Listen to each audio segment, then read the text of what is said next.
make the darkness tremble. You make the darkness tremble, Lord.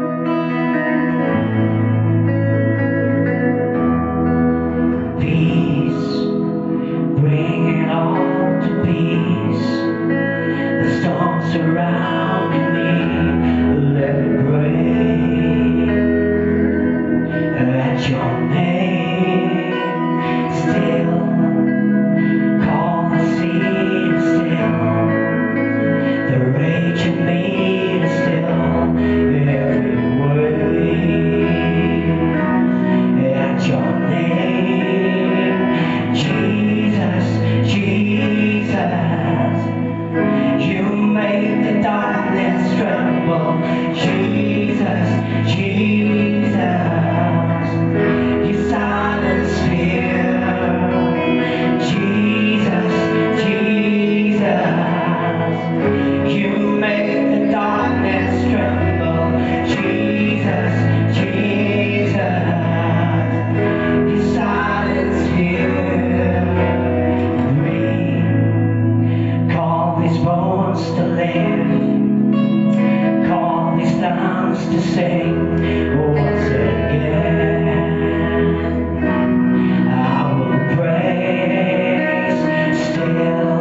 name cannot be overcome.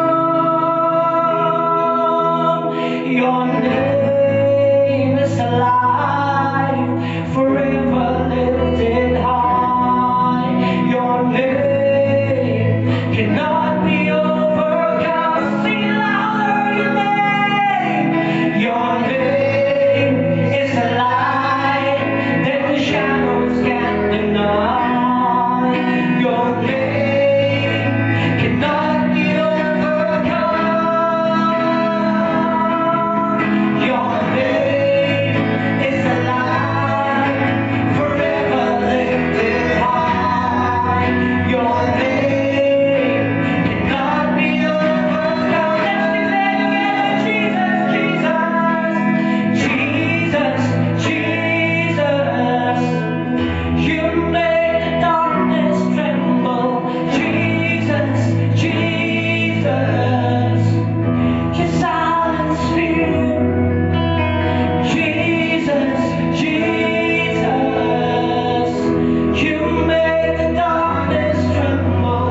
Jesus, Jesus. You silence fear. Blessed morning to you, church. Once again, I'm excited this morning to come to you with the blessed Word of God. Let's pray together this morning before we hear the Word of God. Heavenly Father, we come before you in the name of Jesus. And Father God, we just thank you for your Word, for the entrance of your Word gives light and revelation to us. We thank you for the mighty Holy Spirit who lives in us and who is our teacher. And Father God, we thank you that the name of Jesus be exalted even through this word today. I thank you, Father, that this word will be an encouragement and strength to every person, Lord, who hears it. Father, I give you all the praise and glory. In Jesus' mighty name, we all pray. Amen. Let's turn our Bibles together today to the book of Jonah. Today I want to minister to you on the three types of storms, or the three kinds of storms that I see in the Bible. And I would like you to open your Bibles together with me and let's read them together. Let's look at the life of Jonah. Let's begin from him. All of us, have heard the story concerning the life of Jonah when we were in children ministry, and then it was very famous because why? We like the story about Jonah particularly because he was swallowed by a big fish, and a lot of us want to know why, what kind of a fish really that swallowed Jonah, But I want to show you today from the Word of God that the issue was not about what kind of a fish swallowed Jonah. The issue was the reason why Jonah was in the storm was because of his disobedience to the will of God. Let me read to you from the book of Jonah chapter 1 and verses 1 to 3. The Bible says this: Now the word of the Lord came to Jonah the son of Amittai, saying, Arise, go to Nineveh, that great city, and cry out against it, for the wickedness has come up before me. But Jonah arose to flee to Tarshish from the presence of the Lord. The Bible says, Jonah heard the word of the Lord. The Lord told him specifically to go to a certain city named Nineveh. And the Bible says, when he heard that instruction from God, he disobeyed God. In fact, he ran away from the presence of God, the Bible says. And it says this: he went down to Joppa and found a ship going to Tarshish. So he paid the fare and went down into it to go with them to Tarshish from the presence of the Lord. Let me tell you this: the reason why you will see throughout, if you read the whole Bible, 4 chapters of the book of Jonah, you will see the reason why Jonah got into that storm was because of his disobedience to the will of God. He paid the money, fare to go to Tarshish, but remember, paying the fare will not cause you to reach your destiny. Because a lot of us could say this, I've made a lot of sacrifices, I've paid a lot of, done a lot of things that cost my life to be where I want to get to be, or to reach the destiny that God has for my life. But I could tell you this, You could be like Jonah. You could do your own thing, what it seems right to your mind and to your life. And in fact, you could in fact be running in a different direction, not into the direction that God would want for your life. And that's why storms and troubles has hit your life, and you have not even understood why you are in that storm. But it could be one key thing, like the life of Jonah, because of his disobedience to the will of God in his life. The Bible says in verse 7, and they said to one another, because all the mariners were afraid, they were turning to their gods and crying out to their gods. And Jonah was found asleep in the ship. And the Bible says this man came up to him and said, "Why are you asleep? Why don't you call out to your own God and see why this trouble has come to all of us?" They cried out to their own gods. And the Bible says when they were casting lots, the lot fell on Jonah. And the Bible says this, and they said to one another, "Come, let us cast lots, that we may know for whose cause this trouble has come upon us." Look at this. Because of Jonah's disobedience to the will of God, it affected not just his life, it affected those people that were under the influence or the sphere of his life. My dearly beloved, what we can learn from the story of Jonah is this, that Jonah, he received a direct word from the Lord to go to a specific place to do the will of God. But he went against the will of God, and it brought a storm in his life. And it not just affected his life, it affected those that were with him, the Bible says.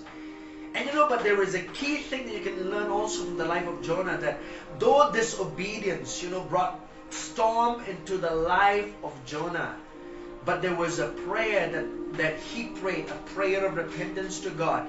And the Bible says, he came out of that trouble and that storm because he repented towards God, and he made himself right to the perfect will of God in his life.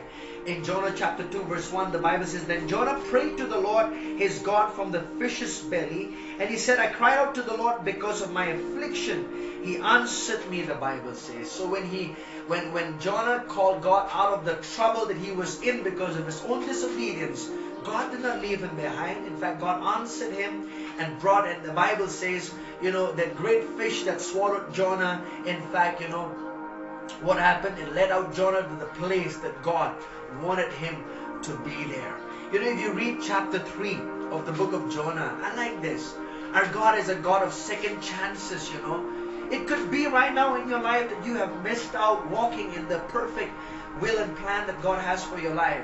You thought that whatever you were doing it in the right direction, but deep down inside of you, you know that there's no satisfaction. You know that a lot of problems after problems is coming again and again in your life, and you could learn from the life of Jonah. It could be that you are not walking in the plan that God has desired for you, and you're running away from the presence of God, running away from what the Lord wants to do in your life and through your life. But the beauty is this: if you would repent and turn to God, God is a God of second chances, because in chapter 3 the Bible says this, "Now the word of the Lord came to Jonah the second time." I like that.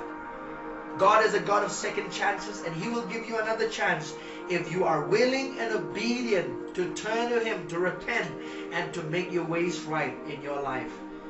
That storm of life. You know what happened in the life of Jonah? Jonah went to Nineveh, and the Bible says, almost 124,000 people that were in that city. A great revival took place when you obeyed the will of God and walk in that perfect will of God. Many lives were changed. The lives of people are at stake. When you follow the plan of God in your life, many lives will be changed through your life. Many lives, 124,000, the whole city, a revival took place. You know why? Of one man's obedience to walk back again into the perfect plan and will of God. That's the first storm I want you to think about, that Jonah got into that storm because of his own disobedience to the perfect will of God. The second one is this. In Mark chapter 4, let me read to you very quickly in Mark chapter 4, and a wonderful scripture in Mark chapter 4 from verses 35. The second thing is this.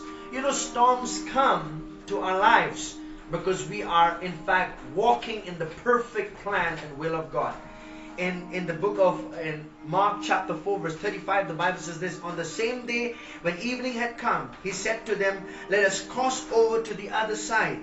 Now when they had left the multitudes, they took him along in the boat as he was, and other little boats along with him. Verses 37 says this: and a great windstorm arose, and the waves beat into the boat so that it was already filling. The Bible says the disciples obeyed the instruction of Jesus, and they were in that storm. A lot of people say this: if you are walking in the perfect will of God, will storm come to us?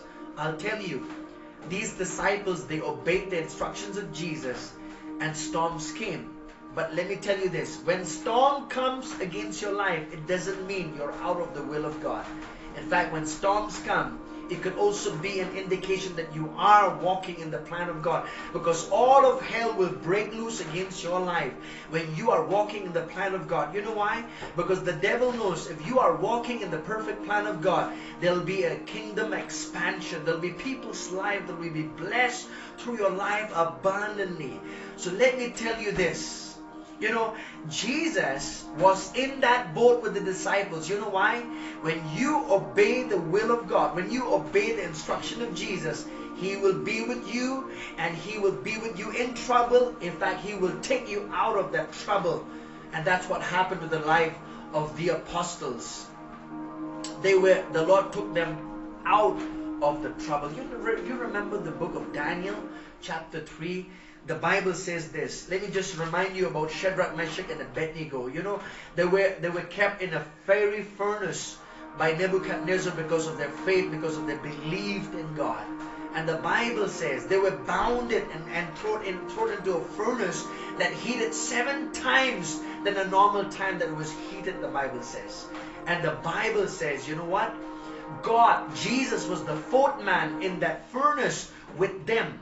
He was with them in the fire, in fact brought them out through the fire. So let me tell you this: if you are in the perfect plan of God, in the will of God, storms will come. But remember, storms will not last. It will outlast you. Because why? Jesus is with you in that storm, and He will take you out victorious out of that storm, and you will come out, you know, stronger in faith like never before, because Jesus is with you in that boat, in that fiery furnace of life, when all of hell will break loose against you. But when you obey God, He will walk with you. He will be with you in trouble, the Bible says. So my dearly beloved, we will continue more to talk about another kind of storm in the Bible, but I believe there's 2 kinds of storm that I showed to you from the Word of God have blessed your life. Remember the first one? Jonah was in the storm because of his disobedience. Secondly, the disciples were in the storm because they were in the perfect will of God. But remember this: Jesus spoke the end from the beginning. He said, let us cross over to the other side. Jesus spoke the end from the beginning. You will cross over because greater is He that is in you than he that is in the world. God bless you. We love you. Until we meet you again. Bye-bye.